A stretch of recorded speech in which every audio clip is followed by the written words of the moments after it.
It is Saturday, February 1st, and I have a bunch of meetings this morning before going to a wine fest with Spencer. The wine fest will be the first time I'm like out and about amongst people. Got out to go to Target last week besides that, and I went to the salon. Besides that, I have been very much just like not around people, not out and about. And so I told Spencer, I was like, I'll go to this wine fest, but I need a chair and I need lots of wine. And so we're prepping for that today. It was a hard morning. I woke up early. I had trouble dreams all night. And then I was like tidying up the house, and we have like a stack of books that people have given us. People have been, so sweet to give us all these like care packages. But I flipped through one of the books and it just had like pictures of babies that were born, stillborn. And it just really made me really upset. And so I'd already done my makeup. And so I was like, well, I really can't cry, but I really want to. And so it's just been a really hard morning.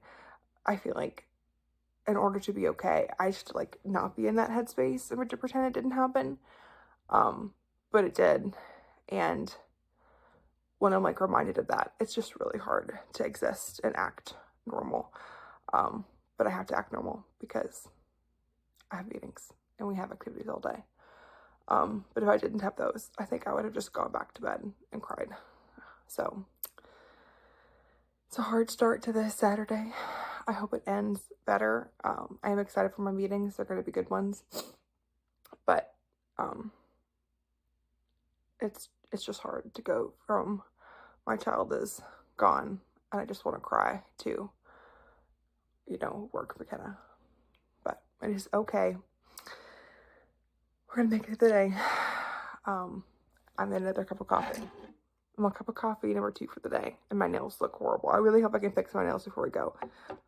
Being stuck in the hospital, I couldn't get a manicure.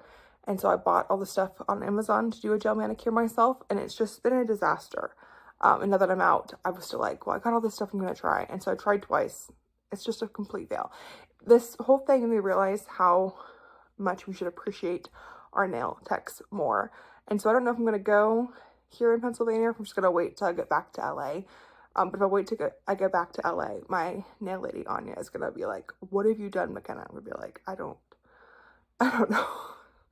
So my personality feels like my chipped nails falling apart, but still hanging in there. We just got out of our first time going to the grocery store together in the lovely Walmart. If you can see, I don't think I've been in a Walmart in years.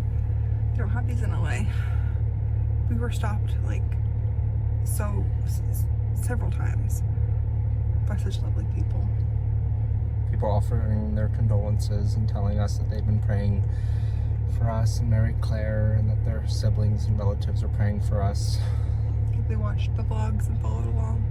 It's really sweet. It's really sweet. All love. There's a lot of people in the Dead Children's Club. That's what I've learned. Yeah.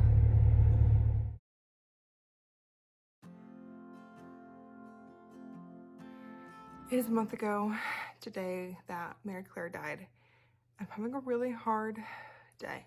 I think weekends are always really hard because, Sunday is the day we buried her. And so Saturday is always hard. And then Sunday is always hard. And then Monday's hard because it's the day I was diagnosed with choreo and I felt so sick. And I was taken to labor and delivery for the 3rd and final time. And so a month ago from yesterday, I was feeling so ill. And then I got my, epidural for the last time, and I had all the crazy things, and I labored for 16 hours. And so it's 12:30 now. So in about 45 minutes is when Mary Claire was born. And I'm having a really hard day. I remember when everything happened a month ago thinking, oh, in a month, I wonder what it'll be. In a month, I'm going to feel so much better.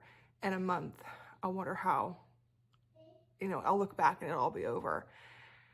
And I look back and it is all over, but it still feels like I'm right there in the same breath, if that makes sense at all. It's a hard day. I have meetings today. I'm working on sourdough bread. Like beating out my frustration and angst with my dough. but I have meetings, and I don't know why I scheduled meetings today. I did not think that through. And so I'm about to go in to back-to-back meetings, and we were gonna have like a nice dinner and have champagne and go to Mary Claire's grave. But Spencer has a meeting with the Boy Scouts. He's speaking tonight. And so we kind of planned this and then realized, oh gosh, no, this will work. And so I was going to go tonight to the Cub Scouts meeting because I think it's gonna be so cute. But I'm really sore today because I picked up Margaret without thinking about it. I just like naturally scooped her up, and that really hurt a lot. And so I'm quite sore, so I'm not going, but Spencer is. And so it's just gonna be a hard day to hard night. I don't feel like, I feel like it just happened. I don't feel like it's been a month. It feels like it's been a week. And I thought I would feel physically better by now. I'd be like, oh my gosh, in a month, I'm just gonna be like back to my usual self. That is not what's happened. Even my bleeding, I'm still bleeding every single day. Not to be TMI, but you know, here we all are. I bleed so much still.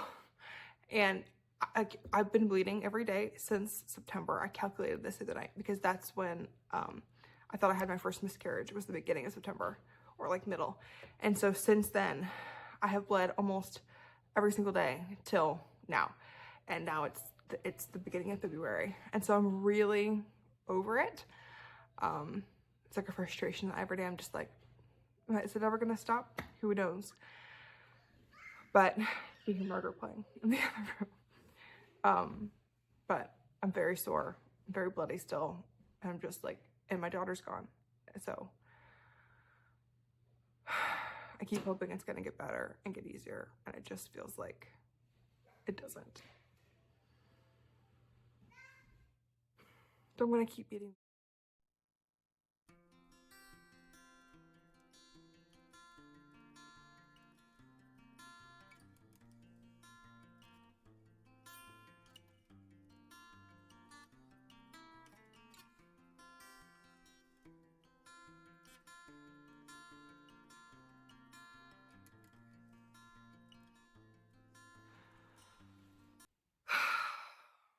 It's been a month since Mary Claire died. She was born about 2 hours ago. And about 3 or 4 hours is when she passed. It's a really hard day. I remember being in the hospital thinking, oh, a month from now, I wonder how it will feel. I was open on the table right now, still being operated on. Almost about to lose my uterus. And just like, it was wild. I knew when I woke up and Mary Claire wasn't there that things were not going well. And I remember opening my eyes and Spencer just being there holding my hand, and I was like, why am I still in surgery? I shouldn't be in surgery. It's supposed to be really fast. And it took like 4 hours.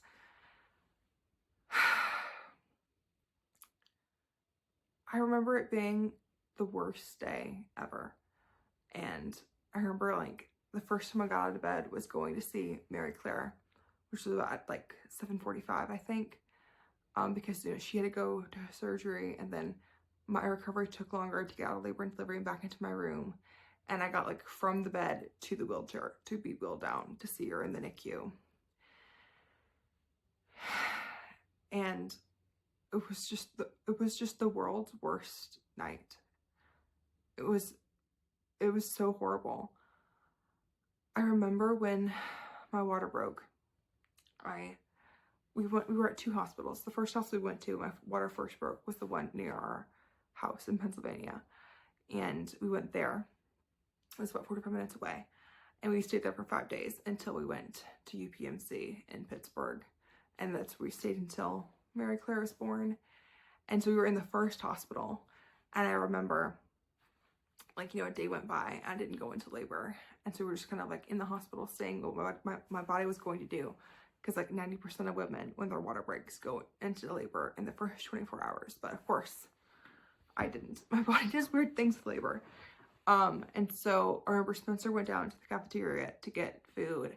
And I called Betsy, who is like the closest thing I have to a biological mother besides, you know, Spencer's mom. But I called Betsy, and I just remember just crying and being like, if I go into labor and Mary Claire dies, I don't know how I'm ever going to get through that. I was like, what will it be like to have your child just dying in your arms? How will I ever survive this? And I just like wept with Betsy for like a half an hour. And I think she said, like, if it happens, God will give you the strength you need to get through it, but it's going to be the hardest thing you ever do.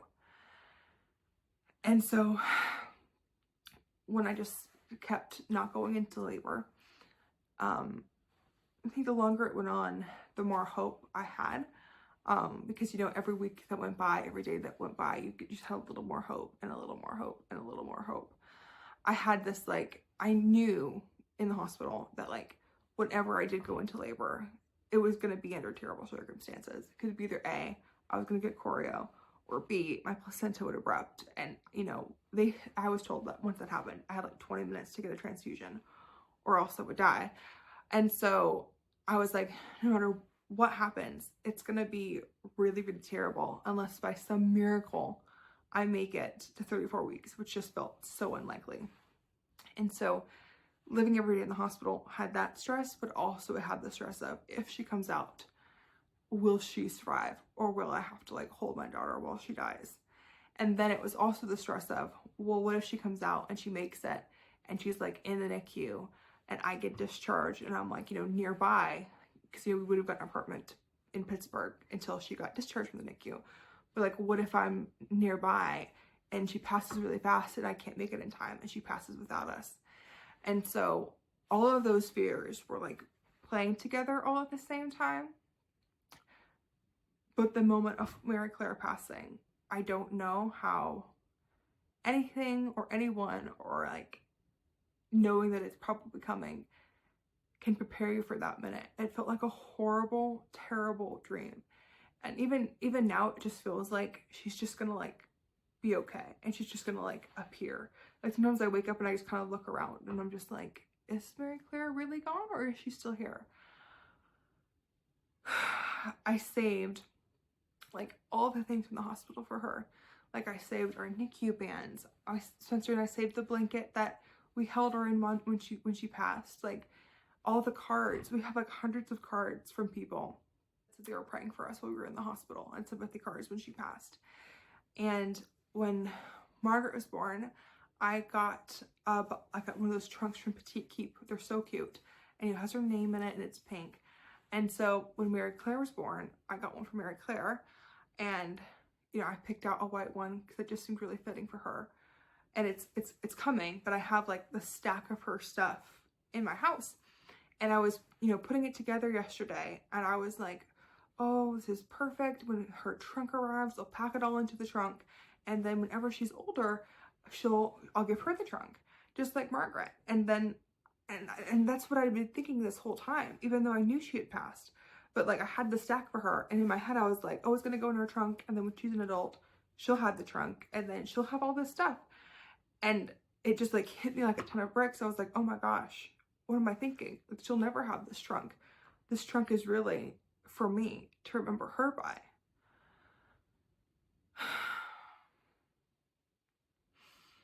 It's just so sad. I feel so wrong. And it's been a month, and here I am taking meetings, and Spencer's gonna go speak at the Boy Scouts tonight, and like we're just getting our lives just kind of picking back up, but it just feels so like wrong and so like disingenuous, because all I want to do is like curl up in bed today and like drink wine and be sad. And I remember that moment and thinking in my head, it'll be easier. A month from now, I'll look back and be like, this was so terrible, but things have gotten so much better. And I'm really grateful to be out of the hospital. I'm really grateful that I didn't have any post-surgery complications besides being so cold all the time, because my iron levels are so low, because my hemoglobin is so low, because I didn't get a blood transfusion. So I'm just like freezing all the time. But in so many ways it hasn't gotten easier, it's only gotten harder, because it's like it becomes more real the more time that goes. I feel like when it happened, I was kind of like in shell shock, and now that like I've had more time to process it and think through it, it just feels so incredibly terrible. I was talking to Amber, my sister-in-law, and just because, you know, we were in the hospital for 5 weeks, and then my scare, then my scare of the surgery, then Mary Claire's scare, then Mary Claire's surgery, then Mary Claire passing. And she's like, you have had enough trauma in those 5 weeks to like span over a lifetime. And like, you know, it's just so normal that like different things hit you at different times. And of course I'm in therapy, going through it, trying to like mentally make it make sense and mentally make it be okay. But it's just not okay, and it just doesn't make sense.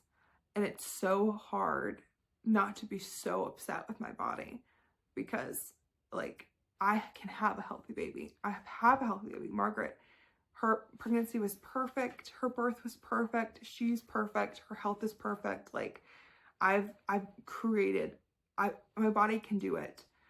And poor Mary Claire, like it just ejected her for no reason. And so it's just so hard to not be so incredibly angry at my body for causing all this chaos. And like, it really just feels like it killed her. And it's so, so hard. And it feels so unfair. And like, of course, when you're in the hospital, so there's so many people there that were like, oh, I had a baby at 24 weeks. I know someone who had a baby at 19 weeks and they survived.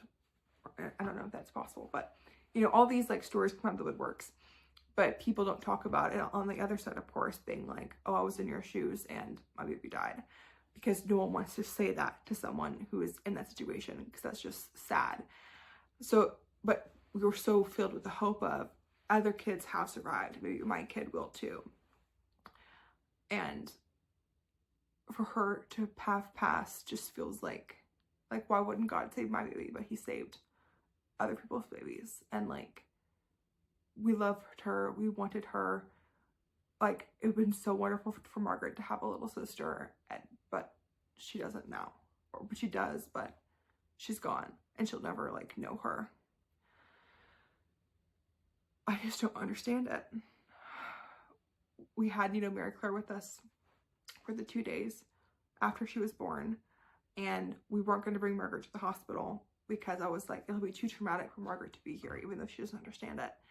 And then one of the nurses who had a similar situation in her family kind of said, like, you know, this is the only time your whole family will ever be together. And she said that. I just hadn't thought of it like that before. And so, like, we called Holly, and Holly was like halfway to see us, and we're like, turn around, go get Margaret. We need Margaret here. Holly had to drive like 6 hours that day, back and forth to go get Margaret for us. And so Margaret came, and you know, we have those pictures of us all together. But it's like the only time we'll all be together.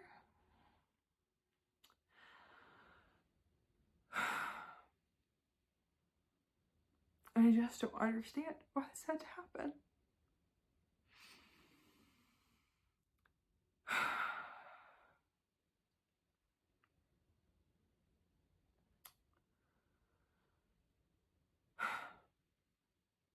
So a month has gone by, and I'm grateful to be in better health, but still not moving very well, not moving very fast, not doing very much. I can sit in a chair and not be reclined for a little bit and not hurt, which is great. But I thought I would be a lot better than I am. And I'm just not. And I thought it wouldn't hurt as much as it does, but it still does. I could like ugly cry for hours and like still not be okay and not feel like I've cried enough.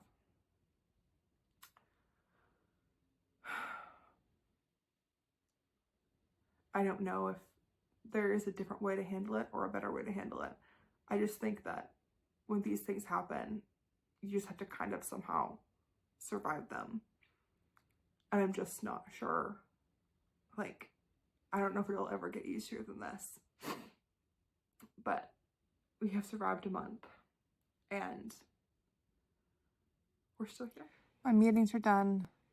Spencer is gone, speaking at the Cub Scouts. Margaret is in bed.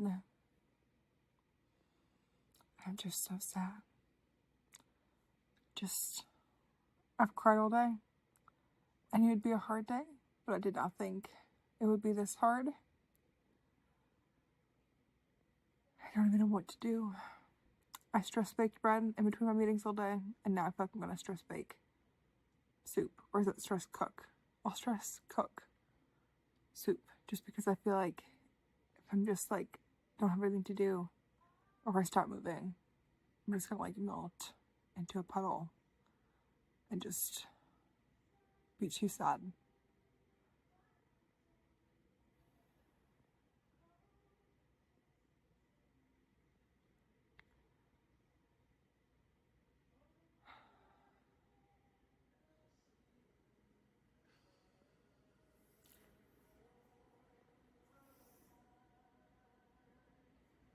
I think I end every vlog and every video being like, I do this like big sigh, and then I go, it's really hard, or it really sucks, or it's really terrible.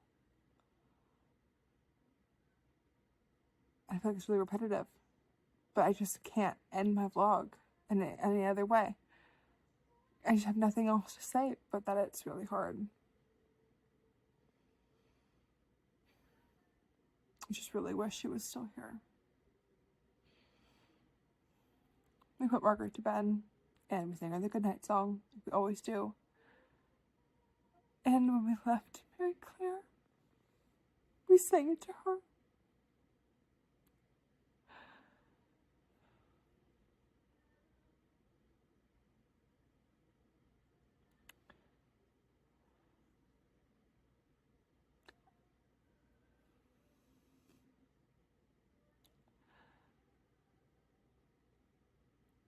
And I really just wish she was still here.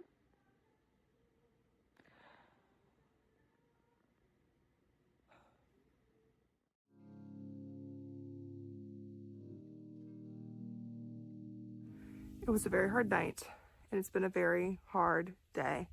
I was up early this morning, kind of catching up on work from yesterday, and since then I've been very calm and just very, very chill, very calm. After yesterday, I felt like a really hard emotional day, and that hardship has kind of carried over into today. Mary Claire's box from Petite Keep came today. I had no idea it was coming today, but it just arrived. And so I'm going to go inside and I'm going to open it up and fill all of Mary Claire's things into it. It's a great time because Margaret's asleep, so the house is very peaceful right now. But it's going to be very emotional. I can like feel the emotions because like her blanket that she passed away in is going to go into that box, and all of these things that I haven't like looked at or touched since we got home from the hospital. And so I'm kind of grateful it's all happening today that way, because I'm already feeling so emotionally angsty. That way I can just sort of like do it all. But I just think it's going to be really hard.